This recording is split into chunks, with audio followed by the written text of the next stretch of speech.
And now it gives me great pleasure to invite to the podium Rabbi Steinsaltz's son, Rabbi Meni Steinsaltz, Evan Israel. Please come up and give us your greetings.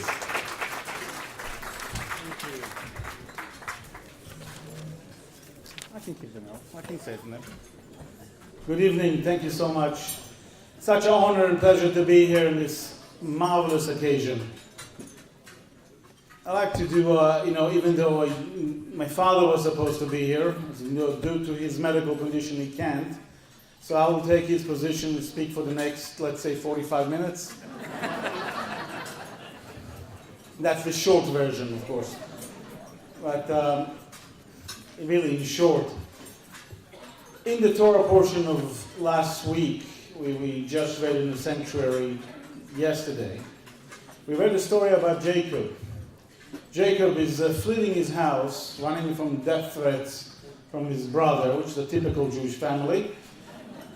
And he's running away to meet his future in-laws, which I'm not really sure what the great benefits there, but he's running. And on his way, he's tired, which happened to people running away. He's tired.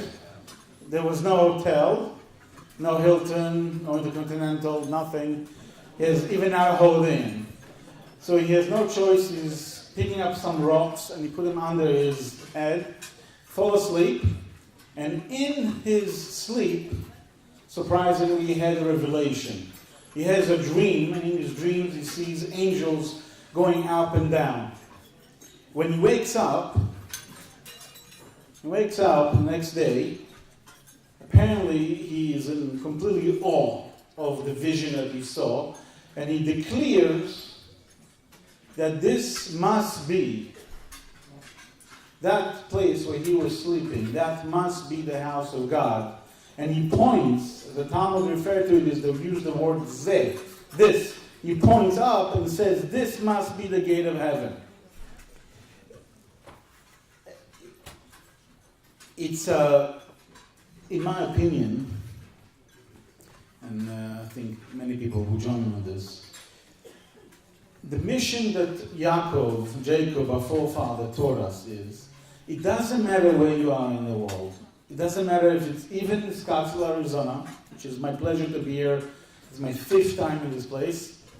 And the funniest thing is that the first time I was here, I actually was here almost 20 years ago, visiting my wife, aunt and uncle, who are sitting over there, which is quite fabulous. It doesn't matter where you are, you can make it the house of God. But to make it the house of God is the simple thing. It's very simple. You build a building, you call it the house of God, and then it's fine. The big idea, what Jacob was trying to teach, is in our modern worlds in two folds. One, you need to make it also the gate of heaven. To make it the gate of heaven, as the other speakers respectfully said, is about the brotherly love. It's about caring about each other. It's about asking, Ma ata mevakesh? What are you looking for? But the other thing is, because we live in the time we live, we also have to make this place a house of all the nations. We have to make it the place that everybody, regardless of the background, can come and participate and to see how this house, this new, marvelous, beautiful house, become Kibiti betfilah lekol ha'amim. From here, you can call that prayer for all nations. Thank you.